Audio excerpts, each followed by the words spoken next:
Welcome to our new Lunchtime Talks series here from BlueSpice MediaWiki. My name is Heigl. I'm one of the founders of Hallo Welt, and Hallo Welt is the company behind BlueSpice MediaWiki. Today, I'm happy to give you a short introduction within the next 20-25 minutes. What is a wiki, or what is the typical use cases for wikis within public authorities?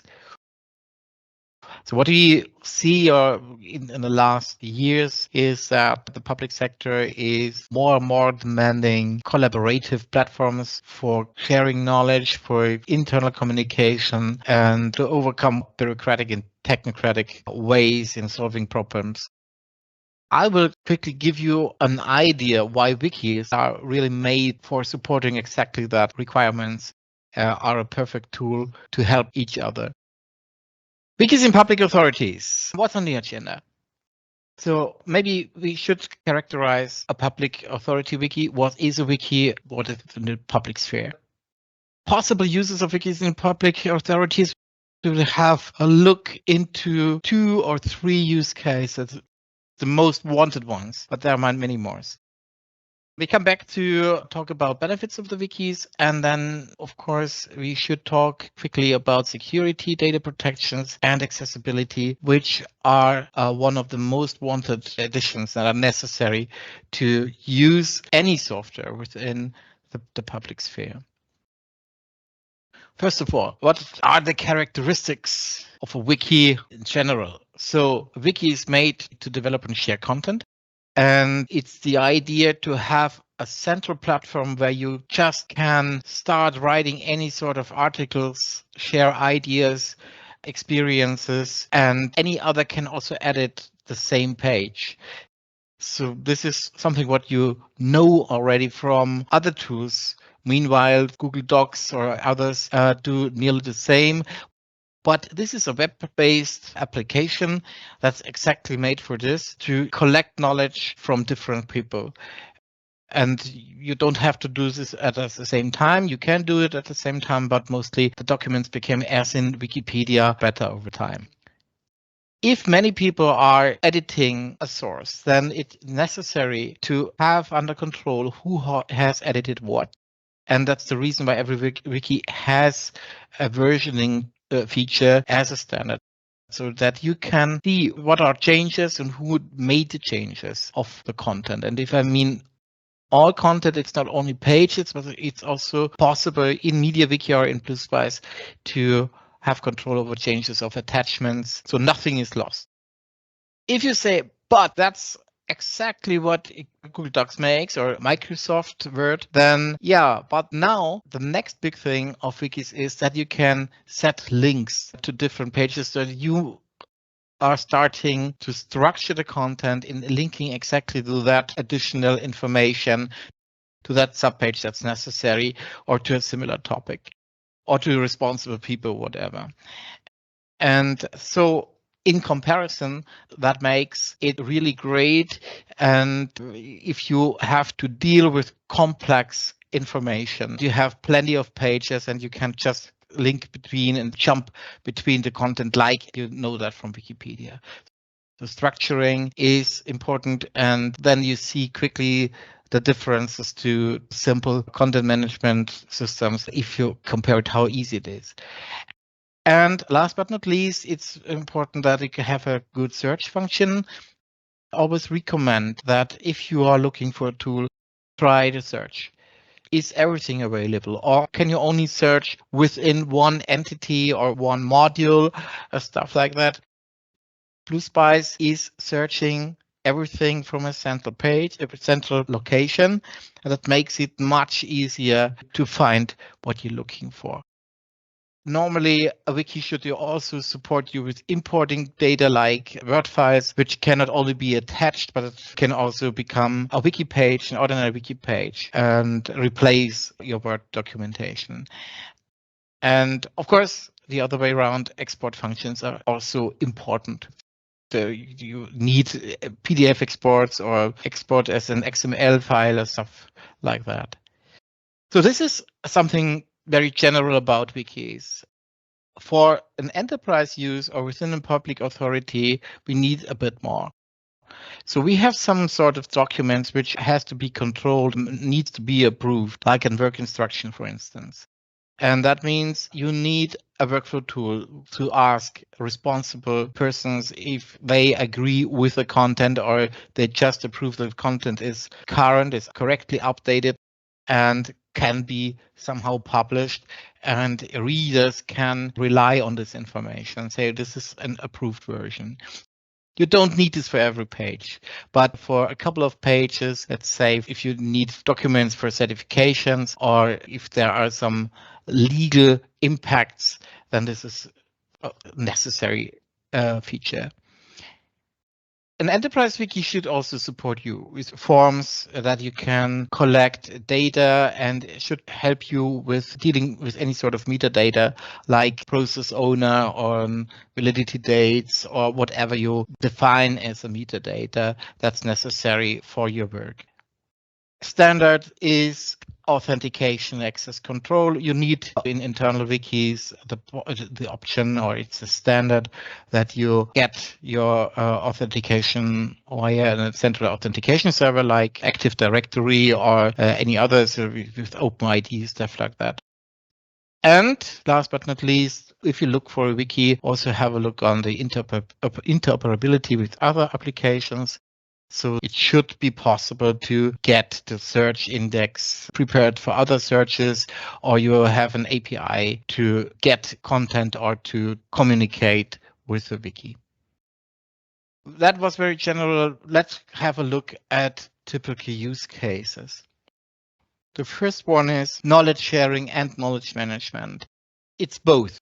So Wiki is normally made for knowledge sharing, but you can also use it for knowledge management where you have more control over the processes behind it. However you want to do this, the objective for your public authority wiki is that you need a place where you can inform colleagues or citizens or political decision makers quickly and confidently.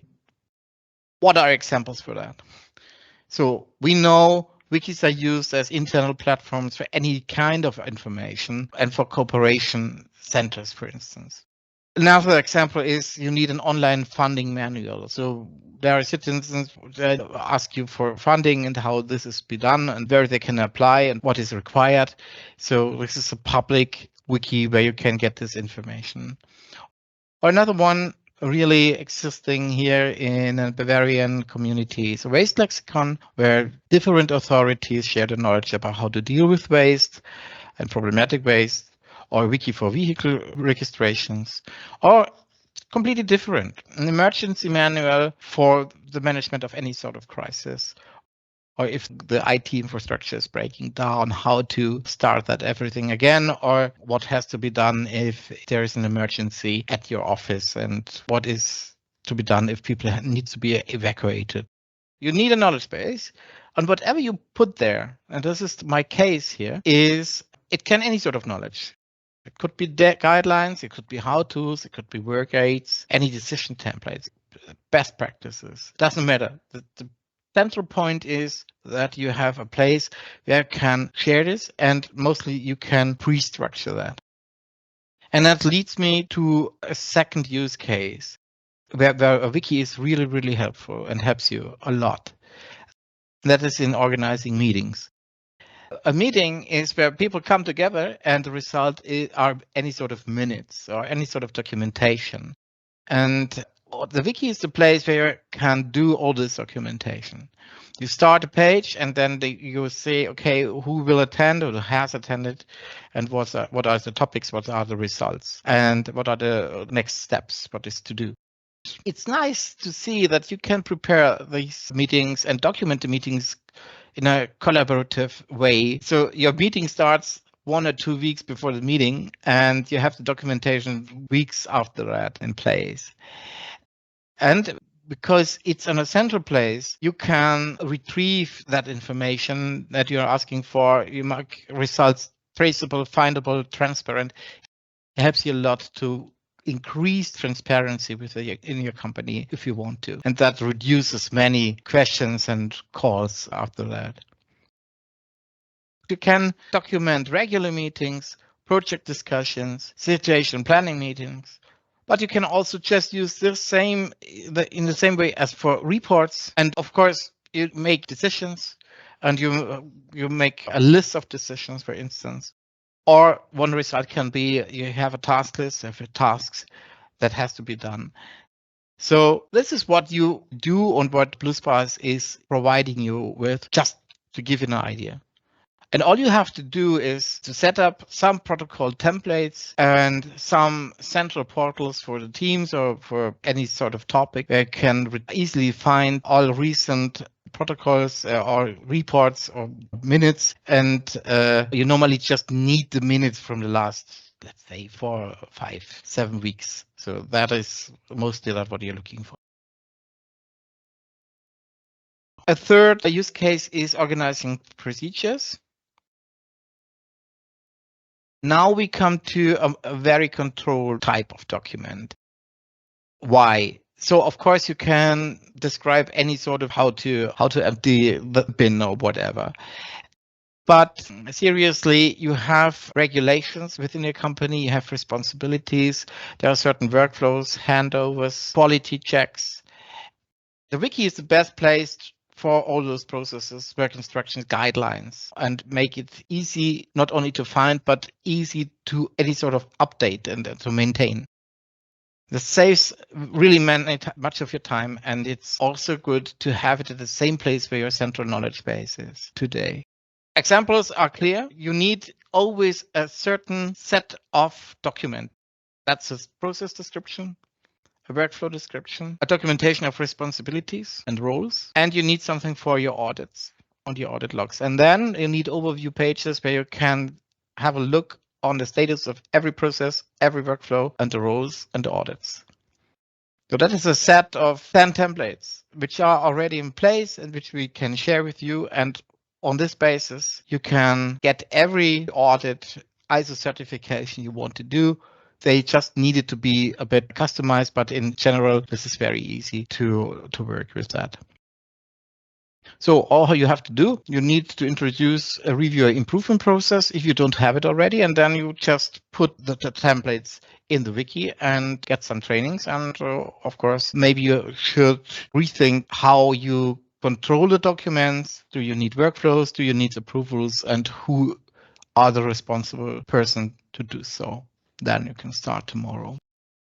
Let's have a quick look in a real wiki. We have some templates here to just give you an impression how it could look. First of all, of course, you can find the central search, which I had talked about. On the left side, there are entry points for all pages or for books or for categories. And on the right side, there are functions for the page. You can copy the page or delete and have a look at this here. This is important you have a set of quality assurance tools like setting up a workflow or assign the page to any person or a group of people. Here you have export tools, sharing tools, and there is the history of the page.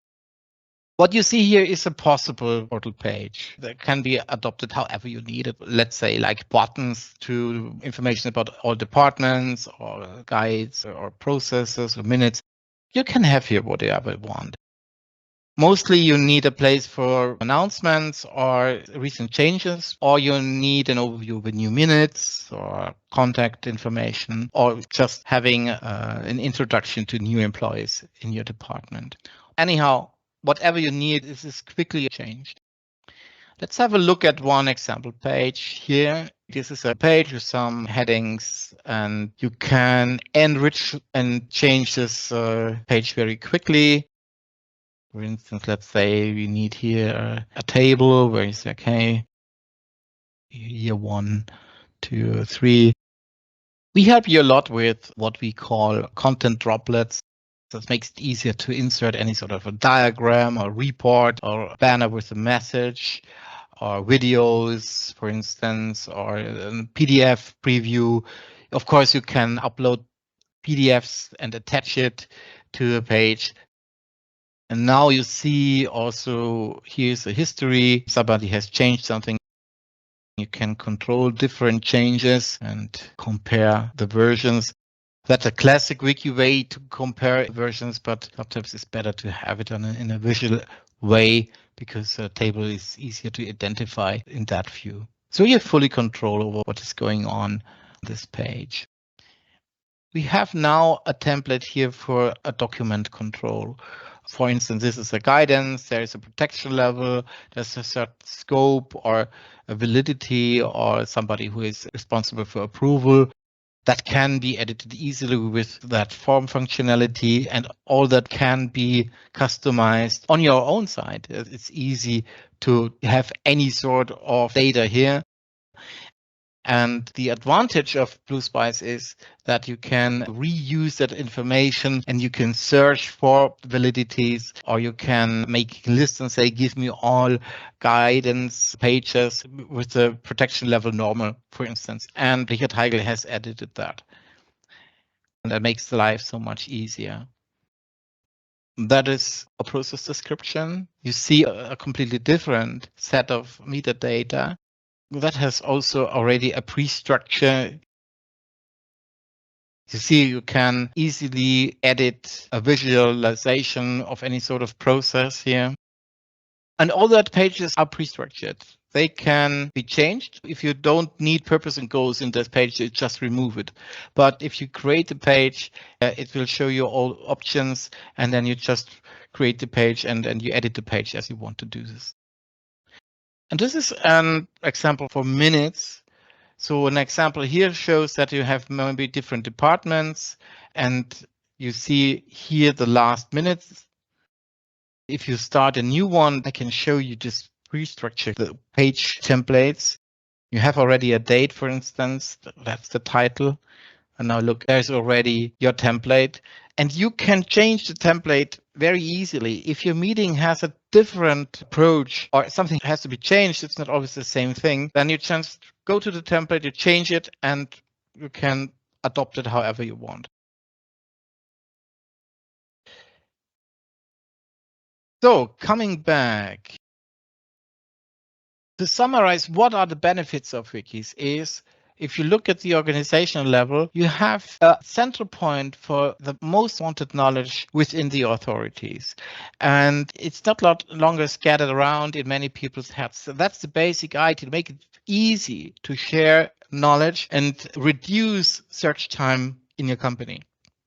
But also if somebody is on leave for holiday or illness, then the substitutes have a place where they can find information and understand what has to be done.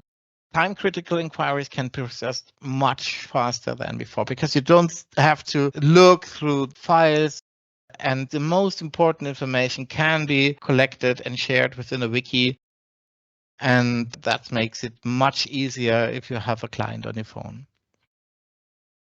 You get a very flexible platform for any sort of knowledge. It's easy to use. You need only a browser, and all knowledge there can be really found quickly and securely. You get something with a powerful search. BlueSpice is very strong with the search because it's also a centralized search, and a search that can deal with metadata in a way that makes it really fun to work with. And yeah, you're very flexible because the most important things are templates and form functions. Last but not least, if you're looking for any sort of knowledge base, there are high-level requirements by any sort of authority, and especially if you deal with internal information or some security issues. The software should also be available within any authority's own networks. That can be that you want to install it on your own servers, so-called on-premises, or you get it from your network provider, like here in Germany, the ITZ-Bund, which is the central service provider for the federal government. They just get BlueSpice from there, and they don't have to install it on their own because you get it within the federal cloud. It's also possible to get BlueSpice on the BlueSpice cloud, so provided by Hallo Welt, but it should be possible to choose between option 1 and option 2. Another thing is, it becomes more and more important that the software is open source, because then it's clear what the wiki is doing. So the software is not calling home, for instance. It makes clear what the functionality does. Any sort of vulnerabilities can easier detect it because many people are looking at the software. There is no black box, and that makes it more secure or helps to close vulnerabilities much faster than in any other closed source software. Also, a requirement, not only in Germany, is you need to be compliant with standards. That is not only the software, it's also the company or the cloud service provider. So in Germany, it's a BSI basic protection, which is really very, very basic. Or for cloud infrastructure is C5 is a standard that becomes more and more important because it's part of the standard contracts of the authorities and international standards like ISO 27001. That is something that is not only required by the public sector, so that needs, especially for Hallo Welt and others, is to take more care or to put more resources in dealing with that questions. Data protection requirements in the European Union, of course, the European Union GDPR is standard in addition to any local data protection legislation. And more on the table is that your software is also meeting the requirements for accessibility. An international standard is WCAG2. And so the software development should be in line with that standard.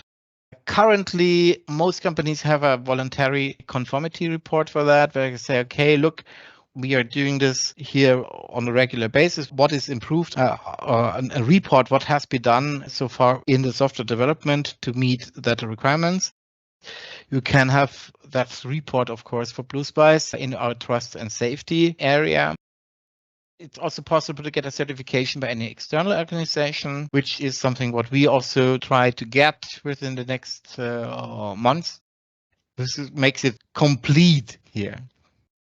If you find this interesting, if you have any additional question, just book an initial consultation. My name is Richard Heigl. You can contact me, but if you send a mail at sales, my colleagues and me are happy to arrange an appointment with you, and we are ready for your questions. Thank you for your time. Have a nice weekend and follow us here because we will provide you with more lunchtime talks, at least one per month. And if you have missed some of them, have a look at your BlueSpice YouTube channel where you can get the recordings of former webinars. And I hope we see you again soon.